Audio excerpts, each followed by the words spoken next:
এই দারু ব্রহ্মটা কি করে নির্বাচন করা, এটার কোনো প্রসেস আছে? হ্যাঁ, যেমন পুরীতে যখন জগন্নাথ দেবের যে দারু ব্রহ্ম হচ্ছেন, তাহলে ওখানে স্বপ্নাদেশ হয়। স্বপ্নাদেশ হলে যে গাছে শঙ্খ চক্র গদা পদ্ম আকৃতি থাকছে সেই গাছ কেটেই কিন্তু রথ হবে, আর সেরকমই নিদর্শন অনুযায়ী জগন্নাথ দেবের বিগ্রহ নির্মাণ হবে। এবার যখন বিগ্রহের জন্য কাঠটা আনতে যাওয়া হয়, ধরো জগন্নাথ দেব তো 12 বছর অন্তর পরিবর্তন হয়, তো কাঠটা আনতে যাওয়ার সময় গাছকে পরিবেষ্টন করে থাকে বিষধর সর্পরা। গাছ কিন্তু কাটা যায় না, খুব শক্ত, কারণ সেই গাছকে রক্ষা করে ভগবানের পার্শ্বদগণ শক্তি, বিশাল নাগেরা সেখানে দাঁড়িয়ে। শম্ভু না, মানে জগন্নাথ দেবের ভগবান তো শেষ নাগের ওপর শয়ন করেন। শেষ নাগ, হ্যাঁ, শেষ নাগের পার্শ্বদরা রক্ষা করে, মানে শেষ নাগ তো নিয়ে আসেন না, হয়তো তার পার্শ্বদরাই রক্ষা করছেন, নাগ বাহিনীরা, দেবতারা রক্ষা করছেন, যক্ষ কিন্নর এরা সবাই মিলে জগন্নাথ দেবের সেই দারুকে রক্ষা করছেন।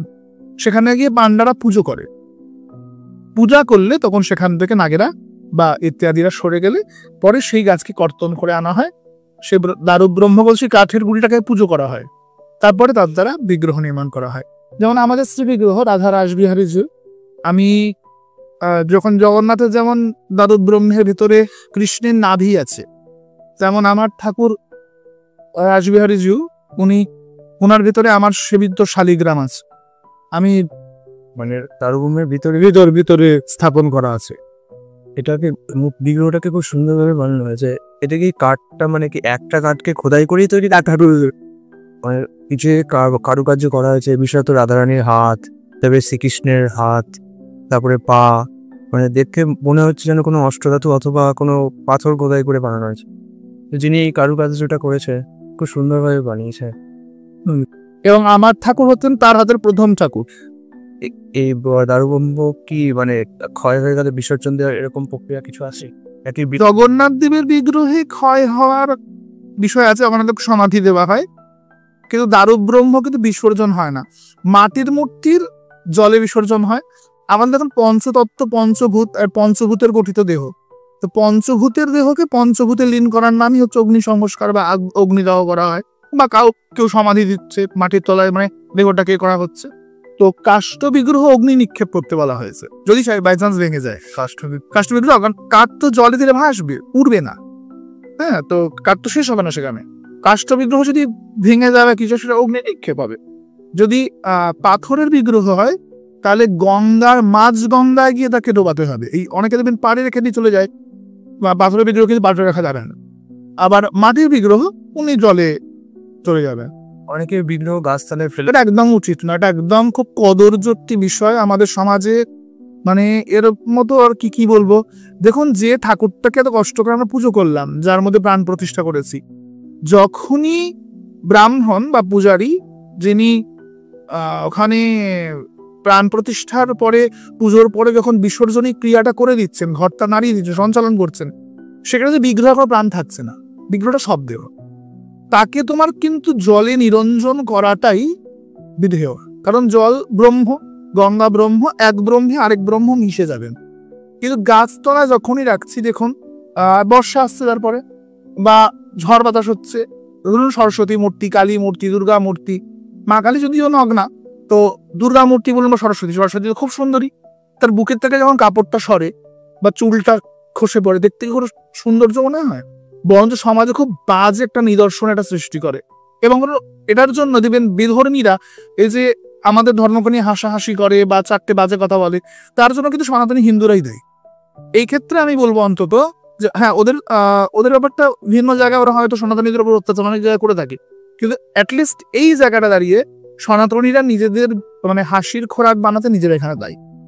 আমি যদি যে দেবীটার পূজান করি, তাকে যদি নাকি গাছতলায় বসিয়ে রেখি, তার এই আমার রাধারানী যদি মাটির হতেন, বা অনেক জায়গা দেবেন নামযজ্ঞে তোমার রাধাকৃষ্ণ পুজো হচ্ছে মূর্তি বানিয়ে, নামযজ্ঞ শেষ হয়ে গেল, গিয়ে ঠাকুরটাকে নিয়ে গিয়ে রেখে দিল। এবার ঠাকুরটা আস্তে আস্তে বৃষ্টি জল ধুচ্ছে, তার চুলটা খুলে পড়ে যাচ্ছে, গায়ের কাপড়টা খুলছে, দেখতে কেমন লাগে? একদম অশ্লীল, তো শ্রদ্ধাটাই নষ্ট হয়, তখন একদম মেয়ার পুতুল বোনা। হ্যাঁ, এই জন্য আমরা পুতুল পূজাটা, এই জন্য শ্রদ্ধার সঙ্গে যেই মানে ঘট মরে গেল, বিগ্রহ থেকে প্রাণ চলে গেল। পুতুল পূজার কথা বলা হয়নি শাস্ত্রে, বিগ্রহ সেবার পুতুল পূজার বিগ্রহ সেবার মধ্যে একটা চুলসেরা ফারাক আছে, কি বেদ বিধান। এই যে অনেকে বুঝতে পারে যে পুতুল পূজা কেন করছে, অ্যাকচুয়ালি পুতুল পূজা আমরা না, বিগ্রহকে প্রতিষ্ঠার উপরে রাখে বা আমরা তুল পূজা করি না। প্রতিষ্ঠা আমরা মানে সব ভগবান সবকিছুতে প্রকট হতে পারেন, তো বিগ্রহের মধ্যে তা না। শুধু বিগ্রহে হচ্ছে প্রকটের যে ক্রিয়াটি আমাদের সেটা খুব সুন্দর। আমরা আমাদের হৃদয়ে কল্পিত পিঠে সেই দেবতার যে ধ্যান মন্ত্র আছে তার দ্বারা সেই দেবতাকে হৃদয়ে প্রকট করিয়া। ধরুন যার দেখা ধরুন কৃষ্ণকে যদি পূজা করা হয় তাহলে কস্তুরী তিলক অঙ্গলা আটবটলে বক্ষস্থলে কৌস্তবাঙ্গনা সাগ্রবরা মৌক্তিকাঙ্কারে তাহলে বেনুকারে কাঙ্কারান ইত্যাদি যে মন্ত্র, এদিকে কস্তুরী তিলক করেছেন, ললাটে রয়েছে, নাসাগ্রে নাকের ডগা একটা বড় মুক্ত, চোখ দুটো আকর্ণ লম্বিত চক্ষু, তার গলায় মুক্তোর মালা, হাতে কঙ্কন করে কঙ্কন, হস্তে তার বাঁশি রয়েছে। এই যে তার অবয়বটা তো ঋষিরা আমাদের ধ্যানে বলে দিয়েছেন। এই সেই নিরাকার নির্গুণ ব্রহ্মকেই যখন আমরা চোখ বন্ধ করে সাকার সগুণ বলে চিন্তা করছি, আমার হৃদয় চিন্তা করছি, এবার হৃদয় থেকে নিয়েই সংহার মুদ্রা দ্বারা সেই দেবতাকে আমার হৃদয় থেকে আমি বিগ্রহে আনছি। যে পূজাটা মানুষই হচ্ছে, আর এটা তো বাহ্যিক পূজা না, আরে মানুষ পূজা, নিজের ধ্যানটাই সব, ওখান থেকে আনছি আমি বিগ্রহে। আবার যে আমার পুজো শেষ হয়ে যাচ্ছে তাকে আমি আবার আমার হৃদয়ে আমি বিসর্জন দিচ্ছি। বাইরে কিছুই নেই, সবই আমার মধ্যে। যে সাধক বা যে যোগী বা যে পূজারী ভক্ত নিজের আবেগ, নিজের জ্ঞান, নিজের ব্রহ্মচর্য, নিজের সাধনা সবকিছু দ্বারা নিজের থেকেই নিজের ইষ্টকে সামনে নিয়ে আসে। রামকৃষ্ণদেব না থাকলে ভবতারিণী কখনো কথা বলতেন না, আমাদের সিদ্ধ চৈতন্য বাবা না থাকলে কখনোই আমাদের ধামেশ্বর মহাপ্রভু নবদ্বীপে কথা বলতেন না, যদি অদ্বৈত প্রভু না আসতেন মদন গোপাল শান্তিপুরে কথা বলতেন না। বিগ্রহ নির্ভর করে সাধকের ওপরে। বিগ্রহ তখনই বিগ্রহ হয়ে ওঠেন, তখনই ভগবান হয়ে ওঠেন যখন সাধক সাধনা করতে পারে। নাহলে তো মানে বাজারে কত পুতুল তৈরি হচ্ছে, কত বিগ্রহ বানানো হচ্ছে, সব বিগ্রহ কিন্তু জাগ্রত হয়ে ওঠে। এই যে এখানে একটা ইয়ে আছে, অনেকে প্লাস্টিকের বিগ্রহ তৈরি করে, একদম নিশ্চিন্ত। এটা প্লাস্টিক বিগ্রহ বলে না বাবা, দেখবেন কলকাতায় বলুন বা এখন তো বাইরেও থিমের পুজো চলে এসেছে, দেখবেন দুর্গা কোথাও গোলাপি হচ্ছেন, কোথাও সবুজ, সেগুলো উচিত না। না না না, যখনই ধ্যান মন্ত্রের থেকে শ্রী বিগ্রহের রং অবয়বটা আলাদা হয়ে যাচ্ছে, ভঙ্গিমা আলাদা হয়ে যাচ্ছে, বা অস্ত্র শস্ত্রের নিদর্শন আলাদা হয়ে যাচ্ছে, বিগ্রহ কিন্তু প্রাণ প্রতিষ্ঠা হবেই না, বিগ্রহের প্রাণ প্রতিষ্ঠা মানে কোনো মতে হওয়া সম্ভব। মানে যে বিগ্রহকে আমি যেভাবে শাস্ত্রীয় কনসার্টে করিনি, অন্যভাবে স্টাইলিশের জন্য ইয়ের জন্য কেউ এই সম্প্রতি যে কাণ্ডটা হলো, যে ধর্ষণ কাণ্ড হলো, সেখানে অনেকে এমন বিগ্রহ বানিয়েছে এখানে মা রক্ষা করছে ইয়েকে, সেটা সমাজকে ভালো বার্তা দেওয়ার জন্য তারা এটা করতেই পারে, কিন্তু তাহলে সাইডে আলাদা করে ধ্যান মন্ত্র অনুযায়ী বিগ্রহ কিন্তু পূজা করে, আলাদা করে বিগ্রহ পূজা করতে ওটাকে কিন্তু পূজা করা, ওটাকে আলাদা করে নিয়ে রাখো শোপিস মডেল হিসেবে, সমাজকে অবশ্যই ভালো বার্তা দাও, এতে নিয়ে কোনো সমস্যা নেই। কিন্তু পূজা যেটা হবে সেটা কিন্তু পূজারীর সামনে উত্তম মানে প্রশস্ত বিগ্রহ থাকবে ধ্যান মন্ত্র অনুযায়ী। এই বিগ্রহ প্রতিষ্ঠা কিভাবে করে, মানে প্রসেসটা কতদিন লাগে, কি কি উপকরণ লাগে? বিগ্রহ প্রতিষ্ঠার অনেকটা প্রসেস থাকে। সর্বপ্রথম হচ্ছে মানুষ পাচারের একটু আপনার বললাম যে নিজের হৃদয়স্থ যে দেবতা আছে তাকে জাগ্রত করা, এবং সেই হৃদয়স্থ দেবতাকেই নিজের প্রাণটাকেই এনে বিগ্রহের মধ্যে সম্প্রদান করা। এটা নির্ভর করছে, দেখো যে কোনো ব্রাহ্মণ, আমরা মনে করি ব্রাহ্মণ এসে প্রাণ প্রতিষ্ঠা করলে প্রাণ প্রতিষ্ঠা হয়ে যাচ্ছে, না, এটা ভ্রান্ত ধারণা। নির্ভর করছে যিনি সাধক, যার দ্বারা বিগ্রহটি সাধিত হচ্ছেন তার আবেগ, তার সাধনার উপরে।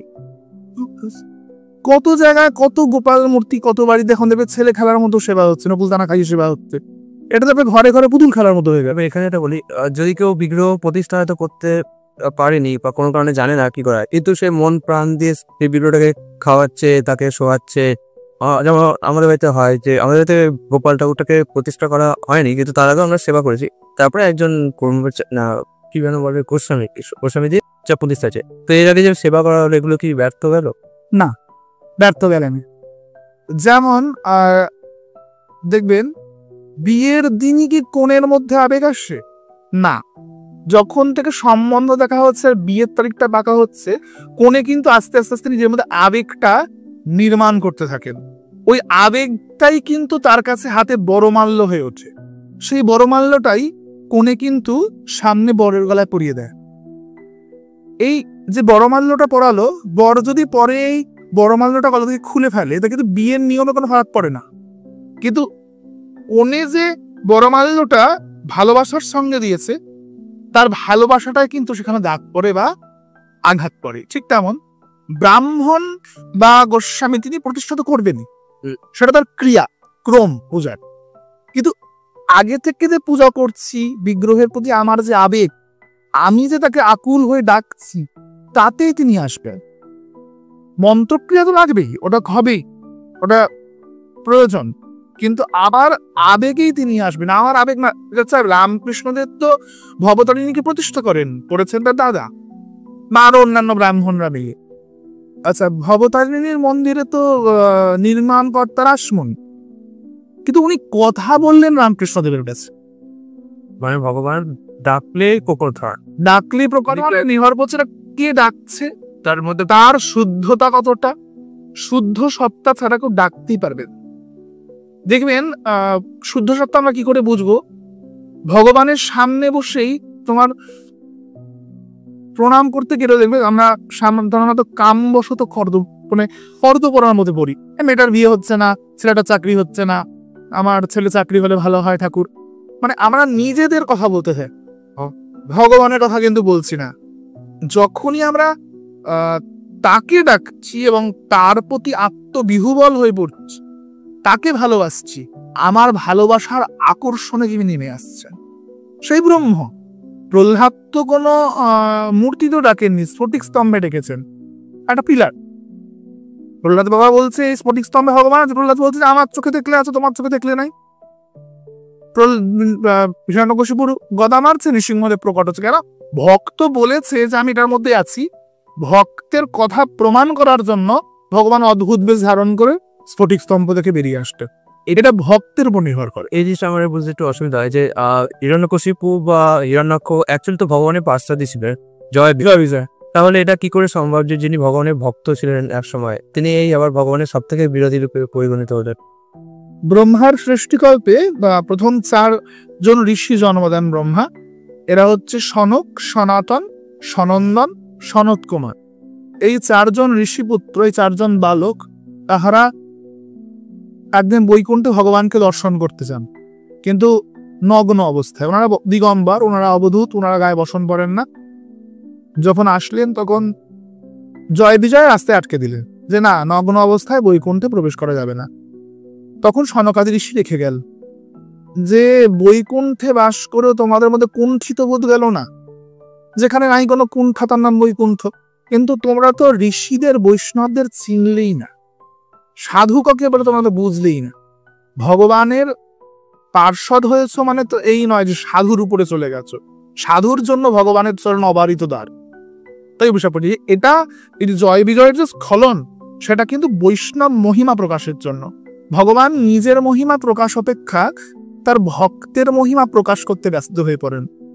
বলছে না, ভক্ত আমার মাতা, ভক্ত আমার পিতা, ভক্ত আমার গুরু, আমি ভক্তের নাম রেখেছি বাঞ্ছা কল্পতরু। উনি নিজ অপেক্ষা ভক্ত মহিমা প্রকাশ করতে ভালোবাসেন। প্রহ্লাদকে কখনো হাতির পায়ের তলায় ফেলা হচ্ছে, কখনো গরম তেলে ফেলা হচ্ছে। প্রহ্লাদ তো ভয় নেই, প্রহ্লাদ গরম তেলের মধ্যে বসে আছে। লক্ষ্মী দেখছেন এসে যে নারায়ণের গাটা পুড়ে যাচ্ছে। আমরা বিষ্ণু পুরাণে এবং ভাগবতমে দেখতে পাবো এটা। বিষ্ণু পুরাণ যদি দেখায় দেখতে পাবো প্রহ্লাদ লীলায়। তো ভগবান বলছে হে লক্ষ্মী, প্রহ্লাদের খুব কষ্ট হচ্ছে। তো লক্ষ্মী বলছে আপনি ভগবান হয়ে একটি নশ্বর বাচ্চার কষ্ট ভাগ করছেন, আপনার গা পুড়ে যাচ্ছে। তো ভগবান বলছে যখন ভক্তের হৃদয়ে নিবাস করার সুখটা আমি অনুভব করি, তখন আমি ভক্তের দেহের যন্ত্রণা, ভক্তের কষ্টটাকেও অনুভব করার দায়িত্বটা আমার। যে যথা মাং প্রপদ্যন্তি স্তাং তথৈব ভজামি। আমার ভক্ত আমাকে যেমন করে ভজনা করে, আমিও তাকে ঠিক তেমন করেই ভজনা করি। আমার তার প্রতি ততটা, আমার ভক্ত আমাকে যতটা আবেগ দিয়ে রাখে, আমি তাকে ততটা আবেগ দিয়েই ভালোবাসি। ভগবান সবসময় এটি বলা হয়, সেটা এটা বলতে কিছু। আমারও অনেক সময় খুব ডিপ মানে এটা আসতে হয় না, চোখের জলটা আপনাকে দুরকম চলে যায়। একটা হচ্ছে সংসারের কষ্ট থেকে ভগবানের সামনে গিয়ে এসে যায়, হচ্ছে ভগবানের কথা ভাবতে ভাবতেই এসে যায়। এটা হরি কথা বলতে গিয়ে অনেক সময় আসে। এটা খুব এটা আনন্দের, আমি এই অনুভূতিটা পেয়েছি, খুব আনন্দ লাগে এই সময়টা। ভক্ত আমাদের প্রেমের তো পঞ্চরস বিরাজ করে। ভগবানের প্রতি যারা প্রেমিক বা রসিক তাদের মধ্যে পঞ্চরস বিরাজ করে। তো তার মিলনের আনন্দ, তার বিচ্ছেদের বিরহ সবটাই আমাদের কাছে আনন্দময়। এবং যিনি হরিনামে কাঁদতে পেরেছেন বা শ্রী বিগ্রহকে ভালোবেসে, ভগবানকে ভালোবেসে কাঁদতে পেরেছেন, একমাত্র তিনি জানেন যেটা আনন্দ অনুভূতি। যেমন যে রসগোল্লা খায়নি তাকে কোনো বোঝানো যাবে না রসগোল্লার স্বাদটা এমন, ঠিক তেমনই যার একটি আবেগ বা যার এই ভাব একমাত্র তিনি জানেন যে এটার আস্বাদন কতটা, এটা অন্য কাউকে উপলব্ধি করানো যায় না। তাই অ্যাকচুয়ালি আমি নিচে দেখতে পাচ্ছি শালিগ্রাম শিলা রয়েছে। তো এই শালিগ্রাম শিলাটা আসলে কি জিনিস, মানে এটাকে অন্য কোনো পাথরের সাথে শালিগ্রাম শিলার আলাদা কি করে চেনা হয়, এটা কি করে বোঝা যায়? শালিগ্রাম হচ্ছে এক প্রকার জীবাশ্মা। যখন আমাদের Indian tectonic plate Asian tectonic প্লেটে কি ঘর্ষিত হয়, তখন বিভিন্ন পর্বতমালার সৃষ্টি হয়। পর্বতমালাগুলি সৃষ্টি হলে তখন এখানে এক প্রকার বিশেষ ধরনের কীট আছে যার নাম হচ্ছে বজ্রকীট। যেমন আমাদের এখানে জোনাকি আলো জ্বলে, তেমন ওখানে একটা কীট হচ্ছে বজ্রকীট। এটা একমাত্র হিমালয়ান রেঞ্জে ওই দামোদর কুণ্ডে ওটি পাওয়া যায়। এই বজ্রকীটগুলো এই কালো কৃষ্ণবর্ণের পাথরের মধ্যে প্রবেশ করে নিজেদের থাকার জায়গা নির্মাণ করে এবং ওদের লালারস এমন শক্তি আছে, ওরা কেটে কেটে চক্রের মতো আকার সৃষ্টি করে। ওরা যে প্রবেশ করলো, এটাকে আকৃতিটা ওখানে সৃষ্টি হলো, ওটা থাকে এবং একটা জীবাশ্মায় পরিণত হয়ে যায়। যেমন চক্র নির্মাণ হবে তারপর নাম হবে। মানে যদি মৎস্যের আকৃতি হয় মত্ত, যদি কচ্ছপের মতো দেখতে হয় কুরবান, অনেক রকম শালিগ্রাম এখানে 108 সংখ্যায় শালিগ্রাম আছে। আমি নিজে নেপাল থেকে গিয়ে নিয়ে এসেছিলাম সংগ্রহ করে। শালিগ্রামের উপর শেষ না অনেকে এটা গুলিয়ে ফেলে এরকম মহাদেবের আকৃতি হিসাবে, ওটা শেষ না অনন্ত শেষের সহজ একে সহস্র হন অনন্তনাগ শেষ না মহাদেবের গলা জিনিস তিনি হচ্ছে বাসক কিনা না শ্রীমদ ভাগবতমের ওটা হচ্ছে কত নম্বর স্কন্ধ, 8ম স্কন্ধের, যেখানে সমুদ্র মন্থন প্রক্রিয়াটি চলছিল, তখন অনেক ঋষি মুনিরা মহাদেবকে গিয়ে ভগবান রূপেই দেখেছেন। বলা আছে ভগবান আপনি সর্বেশ্বর। তো এটা কেন, মানে আমরা জানি যে ভগবান বিষ্ণু হচ্ছে সর্বেশ্বর, তিনি ভগবান, তাহলে মহাদেবকে কেন ঋষিরা ভগবান বলে সম্বোধন করেছিলেন? দেখো, ভগবান শব্দে আমরা ভগবান বিষ্ণুকে বা কৃষ্ণকে বুঝি, কিন্তু আমাদের সনাতন ধর্মটা বিরাট বটবৃক্ষের মতো। এখানে 6টা দর্শন আছে, 6 রকম ফিলোসফি, সাংখ্যযোগ, জ্ঞান যোগ, ভক্তি যোগ, পতাঞ্জল যোগ, কত রকম যোগ। পঞ্চরস, সেই ভগবান তো নিরাকার নির্গুণ, তিনি সাকার সগুণ নন। ভক্তের ভক্তি বা ভাবে সেই নিরাকার নির্গুণ ভগবান তিনি সাকার সগুণ হয়ে ওঠেন। যিনি তাকে বাবা বলে ডাকতে ভালোবাসছেন, তার কাছে শিব। যিনি মা বলে ডাকতে ভালোবাসছেন, তার কাছে দুর্গা কালী। যিনি তাকে বাচ্চা রূপে হাঁটতে ভালোবাসছেন, তার কাছে গোপাল। যদি আমাকে জিজ্ঞেস করা হয়, তো আমি তাকে আমার প্রেমিক বা স্বামী বলে ভাবতে ভালোবাসি, তো আমার কাছে তিনি প্রিয়তম। আর আমার রাধারানী হচ্ছে আমার আশ্রয়, যিনি হাতে করে আমাকে গোবিন্দ সেবা শেখাবেন বা সে সুযোগ করে দেবেন, যার সেবা ব্যতীত আমি গোবিন্দ সেবা করতে পারবো না। এটা যার যার রস, কেউই কারোর থেকে কম বেশি ইত্যাদি ব্যাপার না। আমি শিবপুরাণ দেখলে দেখবেন শিব বড় অন্যটা ছোট, চণ্ডী দেখলে দেখবেন দুর্গার থেকে সব সৃষ্টি হচ্ছে, আবার ভাগবতম দেখলে দেখবেন কৃষ্ণের থেকে সৃষ্টি হচ্ছে, আপনি বিষ্ণু পুরাণ দেখবেন বিষ্ণুর থেকে সৃষ্টি হচ্ছে। তাহলে এটা বুঝো যে কোনটা বলতো।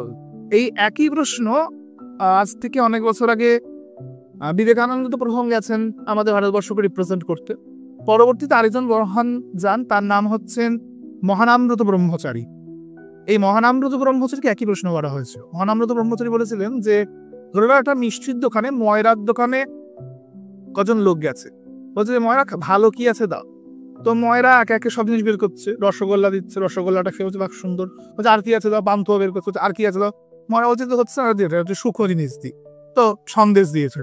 বলছে আরো কি আছে দাও, বলছে এতেও হচ্ছে না, তাহলে গজা দিয়েছেন, যাচ্ছে এতেও হচ্ছে না, বলছে আরো কি আছে দিই, তো আড়াই পেঁয়াজ মারা জিনিসটা দিই, ঘুরিয়ে নাক ধরাই, জিলাপি দিয়েছে, অমৃতি দিয়েছে।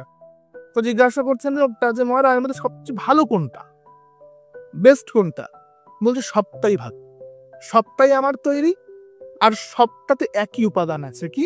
ময়দা, চিনি আর ছানা। তো ঈশ্বর তত্ত্ব এক। ঈশ্বর তত্ত্বের মধ্যে তিনটি তত্ত্ব আছে, সৎ, চিৎ এবং আনন্দ।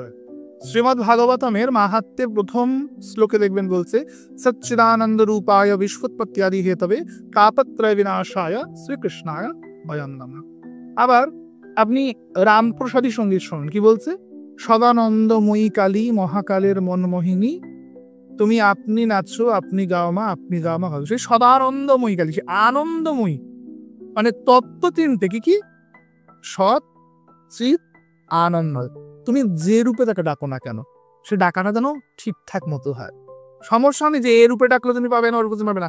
তোমাকে এটা বিচার করতে হবে যে তুমি সেই অনন্ত ঈশ্বরকে কি রূপে দেখতে তোমার সুবিধা। আমাদের সনাতন ধর্মে এটা সংকীর্ণতা নয়, এটা আমাদের সনাতন ধর্মের স্বাধীনতা। আমাকে স্বাধীনতা দেওয়া হয়েছে যে আমি কি রূপে তাকে ডাকতে আমার সুবিধা হচ্ছে। মানে তামসিক লোকেদের জন্য ভগবান শিবের আরাধনা করতে, না, ভগবান শিব তামসিক হলেন কেন? না ভগবান শিব তামসিক, তামসিক লোকেদের জন্য ভূত পিশাচের পুজো।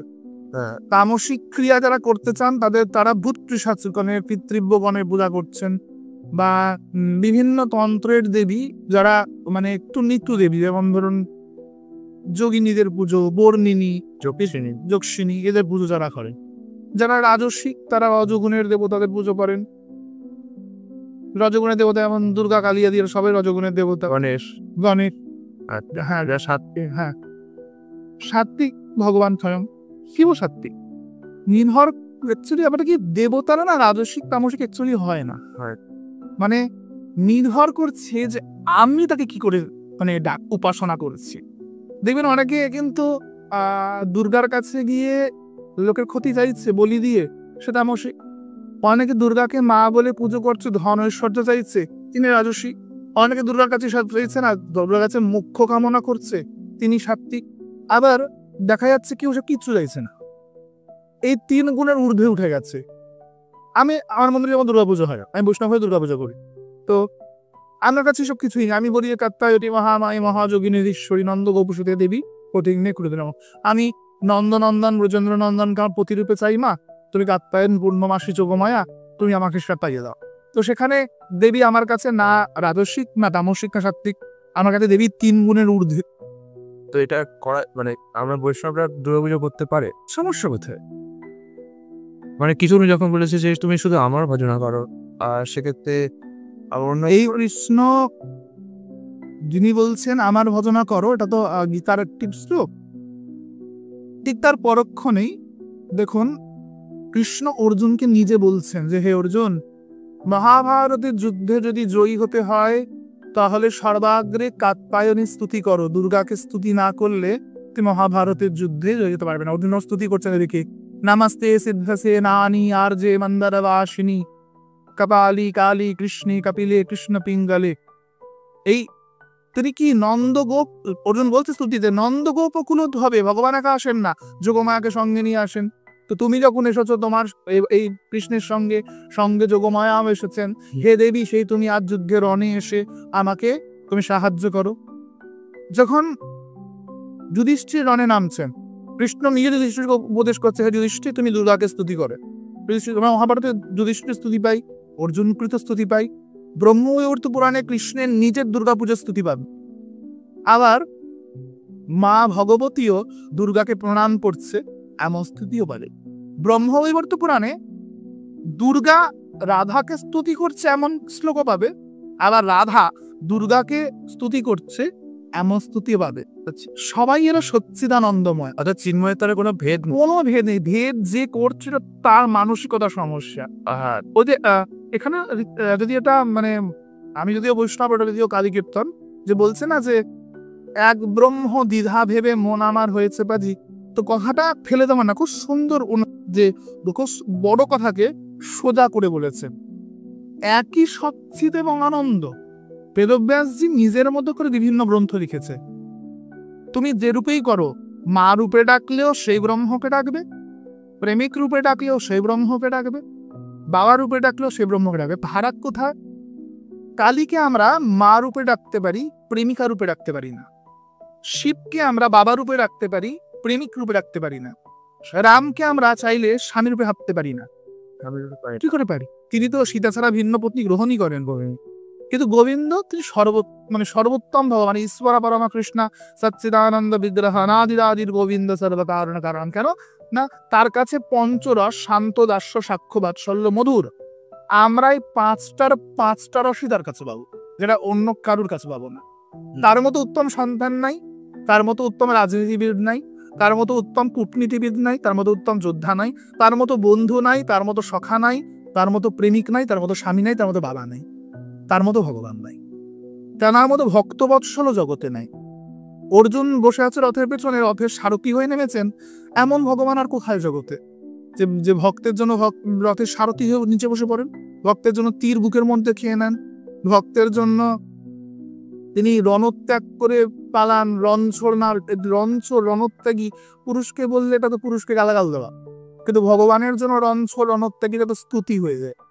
আমরা যদি কোনো পুরুষকে কপট লম্পট বলি সেটা গালাগাল, কিন্তু ভগবানকে স্তুতি করার সময় আমরা বলি সৌরাগ্রগণ্যম কুরুষং নমামি, ছোটদের মধ্যে যিনি অগ্রগণ্য সেই পুরুষকে আমরা দণ্ডবত প্রণাম করি। এটা কি করে সম্ভব হলো? যে ভগবানের সৃষ্টি তো এই জড়জগৎ, যে ভগবান সব থেকে উৎকৃষ্ট, তার থেকে এমন একটা জড়জগৎ তৈরি হলো যেখানে নিকৃষ্টতাও বিরাজ করছে। এটা কি করে সম্ভব হলো যে ভগবানের সৃষ্টিতে এত ত্রুটি বিচ্ছুতি রয়েছে? ভগবানের সৃষ্টিতে কোনো ত্রুটি নেই, তাহলে জড়জগৎটা এত দুঃখ বেদনাপূর্ণ কেন মনে? ভগবান সৃষ্টি করে আমাদের দিয়েছেন গুণ। আমাদের সবাই আমরা সাত্ত্বিক গুণ নিয়ে জন্ম। আমাদের বেড়ে ওঠা নিজের মানসিকতার উপর নির্ভর করে ভবিষ্যতে আমরা কি করব। একটা শিশু ধরে নাও শূদ্রের ঘরে জন্মেছে, তিনি পালিত হচ্ছেন ব্রাহ্মণ কুলে, ভেবেছে ব্রাহ্মণের মতো আচরণ করবে। একটা টিয়া পাখিকে তুমি আমার বাড়িতে এনে রাখো, তবে সেও কাকে রাধে রাধে বলছে। একটা টিয়া পাখিকে তুমি কোনো মদখোরের বাড়িতে নিয়ে গিয়ে রাখো, কাকে সে গালাগাল দিচ্ছে। আচ্ছা, একদমই তাই। এটা নির্ভর করে আমাদের গুণের উপর। ভগবান কোনো গুণ হয় না, ভগবান ত্রিগুণাতীত, তিনি 3 গুণের ঊর্ধ্বে। দেবতারা 3 গুণের ঊর্ধ্বে, তাদের সব আছে, গুণটা আমাদের। আমি কিছুটা তাও ডাউট ক্লিয়ার হলো, যদিও আমার মনে অনেক প্রশ্ন ছিল যেগুলো আমি এখানে ক্লিয়ার করলাম আজ পডকাস্টে। আর এখন আপাতত আর কোনো প্রশ্ন পাচ্ছি না, তাই পুনরায় বিগ্রহ সেবাতেই যাই, কারণ ওটার ব্যাপারে আমার একটু ইন্টারেস্ট আছে। যেটা আমি বলছি যে ধরুন কারোর বিগ্রহ প্রতিষ্ঠা করার সময় বিগ্রহ ভেঙে গেল, কোনো কারণে হতে পারে এক দুর্ঘটনা, তো সেক্ষেত্রে সেই বিগ্রহ কি প্রতিষ্ঠা করা যায়? বা বিগ্রহ প্রতিষ্ঠার পরে যদি ভেঙে যায় কিছু কারণে, সেটা কি প্রতিষ্ঠা করা রাখা যায়? দেখো, আমি ওই যে বললাম আমাদের কাছে পুতুল দিয়ে কাজ নয়, আমার কাজ আমার ভক্তি এবং সেই অনন্ত ব্রহ্মের শক্তিকে দিয়ে। যদি বিগ্রহটা ভেঙে যায় তাহলে ধ্যান মন্ত্রে আমি কি বলবো? হাতটা খণ্ডিত বিগ্রহ বুঝতে পারবো না তো। আমি তো ধ্যান মন্ত্রে বলছি তিনি খুব সুন্দর, তিনি খুব, তার চোখটা কর্ণলম্বিত, তার মুখে স্মিত হাসি। কর্ণলম্বিত মানে চোখ দুটো কান অব্দি টানা, আকর্ণ লম্বিত চক্ষু, বরহা পীরম নটবর বাবু কর্ণয় কর্ণিকারম, মানে চোখ দুটো কেমন না কান অব্দি টানা। বরহা পীরম নটবর বাবু, মানে নাচতে ভালোবাসে, তো রসিকতা করতে ভালোবাসেন। এই তত্ত্বগুলো শুধু কৃষ্ণর সাথেই লাগে, অন্য কোনো দেবতার সাথে লাগে না। যার দেহটাই কেমন নটবর, নটবর বাবু কর্ণয় কর্ণিকারম, কানে ফুল গুজে রেখেছেন। বিভ্রতবাস কনকা কাপিসাম বৈজয়ন্তীম চমালম, পরনে অতি উত্তম ধুতি, পিতবাস পিতধরা, বয়ায় বৈজয়ন্তী মালা। তো যদি ধ্যান মন্ত্রটা যখন এত সুন্দর, সেখানে যদি বিগ্রহটা ভেঙে যায়, প্রাণ প্রতিষ্ঠা হবে কি করে, থাকবেন কি করে? এবার রামকৃষ্ণদেব বলেছেন, রামকৃষ্ণদেব যেটি বলেছেন সেটি তার আবেগ দিয়ে বলেছেন, ওটা তার আবেগ, শিষ্য আবেগের জায়গায় আমি যাচ্ছি না। যদি কারোর আবেগ থাকে বিগ্রহকে নিয়ে, তো ভাঙা বিগ্রহেও ভগবান আসেন। যেমন আমাদের শান্তিপুরে মদন গোপাল বাড়ির ছোট রাধারানী, ভগবান তার কাছে আসেন, অবশ্যই আসবে। কিন্তু যদি তার সেটা না থাকে, সেখানে কিন্তু ভাঙা বিগ্রহে ঠাকুর পূজা হবে না। আচ্ছা, যদি কোনো কারণে কারো যদি সমর্থ না হয় যে বিগ্রহকে অনেক পঞ্চব্যঞ্জন করে সেবা দেওয়ার, প্রয়োজন নেই তো, মানে সামান্য কিছু দিয়ে কোনো প্রয়োজন নেই। যদি আমার নুন শাক অন্ন জোটে, ভগবানও তাই খাবেন। কেউ দেখা গেল আমি শাক ডাল তরকারি খাচ্ছি আর ভগবানকে নকুলদানা খাইয়ে রাখছি, এটা কিন্তু উচিত না। আমার যদি আমি যা আহার করবো সেটা ভগবানকে একদম একদম একদম সেটা যদি সামান্য তুলসী পাতা জ্বর তো হ্যাঁ, আমি অনাহারে থাকলে তিনি অনাহারে থাকলে কষ্ট হবে না, বরং তিনি আমাদের জোগাড় করে আনবেন। হ্যাঁ আমাদের বৃন্দাবনে সনাতন গোস্বামী বা মদন মোহনকে সেবা করছেন, মদন মোহন বলছে ওরে একটু নুন দিতে পারিস না, কি আলনা আলনা খেতে দিস। সনাতন গোস্বামী বললেন দূর, তুই রাজার ঠাকুর আমার কাছে কেন এসেছো, যাও রাজবাড়ি চলে যাও, তুমি মথুরায় গিয়ে ব্যবসায়ী দামোদর চৌবের কাছে সেবা নিয়ে যাও, আমি পারবো না সেবা করতে। মদন বলছে হা হা রাগ করছিস কেন, আমি আমার নুনটা নিজে মুজে খাবো। বলতে হ্যাঁ তখনই সম্ভব যখন একদম বিগ্রহ সেবার মানে চিন্ময় তুঙ্গে তুঙ্গে থান তখন আর পাথর ভেদ থাকে না। পাথর বেদা যখন বিগ্রহগত প্রাণ হয়ে যায়, তখন উনি সর্বস্ব। এই তিনটে স্তর আমাকে বর্ণনা করতে পারবেন? প্রথম স্তর, দ্বিতীয় স্তর, তৃতীয় স্তর। সর্বপ্রথম মানুষ ভক্তি চেতনা আসে কিছুটা ফ্যামিলি থেকে এবং পারিপার্শ্বিকতা থেকে এবং পূর্বজন্মের স্বীকৃতি থেকে, যেটা দিয়ে মানুষ প্রথম ভক্তি জগতে প্রবেশ করে। এইবার এখান থেকে হচ্ছে স্টার্টিং পয়েন্ট হচ্ছেন গুরুদেব, যিনি মন্ত্র বীজ বপন করছেন। দেখতে হবে তার সময় গুরুকরণ করার সময় আমার গুরুদেব জ্ঞানী তো, আমার গুরুদেব সাধক তো, আমার গুরুদেব ঠিকঠাক মন্ত্র জপ করেন, তিনি সাজা গুরু নন তো, আমার গুরুদেব সম্প্রদায়ভুক্ত তো। যিনি বীজ বপন করছেন তার উপর কিছু অনেকটা নির্ভর করছে। যেমন ঠিক নারীর গর্ভে যিনি ঔরস দিচ্ছেন তার উপর সন্তান নির্ভর করে, কেমন যে গুরু দীক্ষা দিচ্ছেন তার উপরে কিন্তু নির্ভর করছে সাধকের, শিষ্যের। গুরু কিন্তু কাঁচা হলে শিষ্য ভালো তৈরি হবে। কি করে বোঝা যাবে যে গুরু কি করে কাঁচা, মানে আমরা তো সেটা যাচাই করতে। তার জন্য গিয়ে প্রথমে ধপাত করে দীক্ষা নেওয়ার কোনো প্রয়োজন নেই। আগে সাধু সঙ্গ করো, অনেকটি সাধু সঙ্গ করো, বিভিন্ন সম্প্রদায়ের সাধুর সঙ্গে মিশো এবং দেখো সাধুদের আচরণ।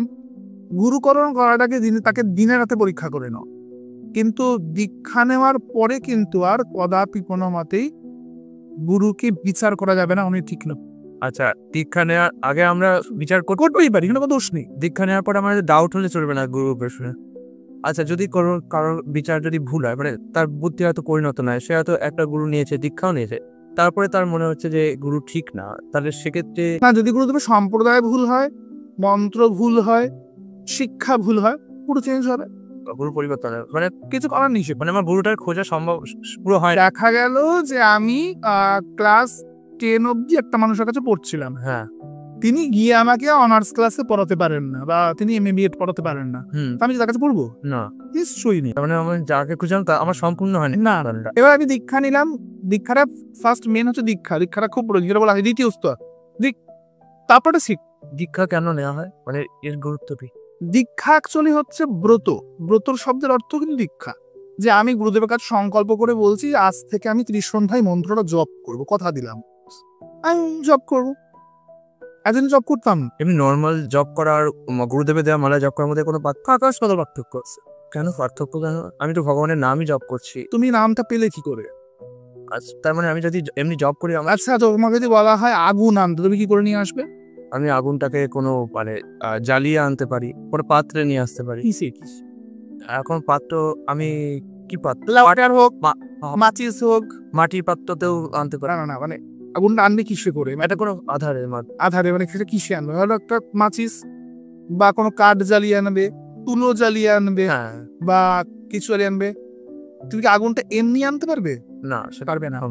আগুনকে আনার জন্য যেমন তার আধার প্রয়োজন, তেমনই মন্ত্রের জন্য গুরু প্রয়োজন। গুরুদেব মন্ত্র না দিলে সেই মন্ত্রকে হাজার দেয়াল ঠেললেও মন্ত্র কিন্তু সিদ্ধ হবে। তাহলে আমরা যদি গুরু এবং প্রয়োগ, যে কোনো মন্ত্রের প্রয়োগও তাই, পূজার প্রয়োগও তাই। যদি গুরুদেব আদেশ না করেন বিগ্রহ পূজার, সেখানে বিগ্রহ পূজা হাজার করলেও কিছু হবে না। গুরুদেবকে আদেশ করতে হবে, গুরুদেব হাতে ধরে সেবা শেখাবেন। তাহলে তো কেউ মনে তাও ডিমোটিভেট হতেই পারে যে গুরুদেব যতক্ষণ না পাচ্ছি ততক্ষণ আমি জব করলে কোনো ফলই লাভ হবে না। মহামন্ত্র জপ করবে সে, হ্যাঁ, হরে কৃষ্ণ মহামন্ত্রে তো কোনো দোষ হয় না। হরে কৃষ্ণ মহামন্ত্র জব ইচ্ছা মতো জপ করো, গুরু না যদি ইচ্ছা মতো জপ করতে পারো, শুধু নাম ইচ্ছা মতো জপ করতে পারো। তো মহামন্ত্র তো হরিনাম ইচ্ছা মতো জপ করা যায়, কিন্তু বীজ মন্ত্র, দীক্ষা মন্ত্র, সেক্ষেত্রে কিন্তু গুরুকরণ মাস। আগে বীজ মন্ত্র জপ করতে হয়, তারপরে মহামন্ত্র শুরু করতে হবে দীক্ষা নেওয়ার পর। এই বীজ মন্ত্র কি প্রতিদিন জপ করতে হয়? প্রতিদিন ত্রিসন্ধ্যা আর মহামন্ত্র সারাদিন রাত্রি সন্ধ্যা জপ করতে হয়। মহামন্ত্র তো অনর্গল। মহামন্ত্র তো অনেক মানে মহামন্ত্রের কোনো লিমিট আছে 108 মানে 16 বাংলা 32 এরকম কোনো লিমিট আছে নাকি যত? এটা যে যেমন সংকল্প করে। আচ্ছা অনেকে আছে যিনি 1,00,000 করে, অনেকে আছে যিনি 2,00,000 করে। হ্যাঁ, এবার এখানে একটা আছে যে অনেকে আছেন যারা দীক্ষা তো নিয়ে নেন, কিন্তু দীক্ষা নেওয়ার পরও আমিষ আহার চালিয়ে যান, বা আমিষ আহার চালাচ্ছে আমার ভগবানের সেবা করছে। তো এটা তাদের এই সেবা কি ভগবান গ্রহণ করেন? একদিন আমিষ আহার করলে 45 দিন তার গায়ে অসুখ থাকে। আমার কথা না, পদ্মপুরাণের কথা। তো সেই ক্ষেত্রে তার মন্ত্র কখনো সিদ্ধ। আর ভগবানের সেবাটাও সেটাও ভগবান গ্রহণ করেন না? না। আমিষ আহার একদম না, একদম। আমি ধজির হাতের সেবা ভগবান কখনোই গ্রহণ করে না। তার মানে ভগবানের সেবা করার জন্য শুদ্ধতা দরকার। শুদ্ধতা দরকার। নয়- এবার প্রশ্ন করতে পারি আমরা যে বামা খাবা খেতেন বা রামকৃষ্ণদেব খেতেন। দেখুন, বামা খাবা কিন্তু কুকুরের সঙ্গে এক পাত্রে খাবার খেতেন। আমি তো খাইনি। আমি তো কুকুরকে কুকুর জ্ঞান করি আর গরুকে গরু জ্ঞান করি। যার বুদ্ধির স্তরটা কুকুর আর গরুতে মিশে গিয়ে একই হয়েছে, এটাও আত্মা ওটাও আত্মা, এটাও ব্রহ্ম ওটাও ব্রহ্ম, তার কাছে মাংস যা, ডাল ভাতও তাই, খিচুড়িও তাই। কিন্তু আমি তো গরুটাকে আলাদা কুকুরটাকে আলাদা করে দেখি। তো আমার ক্ষেত্রে কিন্তু ডাল ভাত খিচুড়ি আর ওই মদ মাংস এক কখনো আমার আলাদা। জিয়ানার ওই পরিস্থিতি এসছে, যিনি ওই তরে পৌঁছে গেছেন যে সবই ব্রহ্ম, তারা কোনো ব্যাপার না। অনেক সময় কিছু নতুন ভক্ত থাকে যারা সংসারের চাপে মানে ছাড়তে তো চায় যে মাছ মাংস খাবো না, কিন্তু পরিবারের পরিস্থিতির চাপে তারা দেখুন, পরিবার পরিস্থিতি বা জীবনের পরিস্থিতি বলেন, এমন কেউ নেই যে প্রতিকূলতা ছাড়া ভক্ত হয়েছে। প্রহ্লাদ ভজন করতে গেছেন বাবা বৈরী, ভরত ভজন করতে গেছেন মা বৈরী, মীরাবাই ভজন করতে গেছেন স্বামী বৈরী, তো তুকারাম ভজন করতে গেছেন বউ বৈরী, বিভীষণ ভজন করতে গেছেন দাদা বৈরী, বলি ভজন করতে গেছেন গুরুদেব বৈরী। এরাই সব প্রতিবন্ধকতাকে উপেক্ষা করে বাইরে বেরিয়ে এসে তবেই কিন্তু সাধন করেছে। আচ্ছা, তাহলে সেক্ষেত্রে যদি পরিবার পরিস্থিতি প্রতিকূল থাকেও আমাদের চেষ্টা চেষ্টা চালিয়ে যেতে হবে, আর চেষ্টা করলে ভগবান ঠিক আস্থা করবেন। যদি ধরুন সে চেষ্টা করতে করতে গিয়ে হয়তো সে লক্ষ্যে পৌঁছলো না, তার আগে কোনো কারণে দুর্ঘটনায় মৃত্যু হলো, তাহলে পরের জন্মে ভগবান তোমাকে প্রসাদ ভোজি ধরেই যান। পরের জন্য আমরা এখানে যতটা ভজন করে যাই, পরবর্তী জন্মে আমরা তার পর থেকে ভজনের স্থান থেকে আমাদের জন্ম হয়। মানে ভগবানের সেবা বিফলে যায় না, সে এই জন্য হোক। তো আমার এমনিতে অনেক সময় গেছে, অনেক কিছু জানলাম, অনেক কিছু আমার ডাউট ছিল যেগুলো ক্লিয়ার হতো। তো আপনাকে অসংখ্য ধন্যবাদ। রাধে রাধে। এসব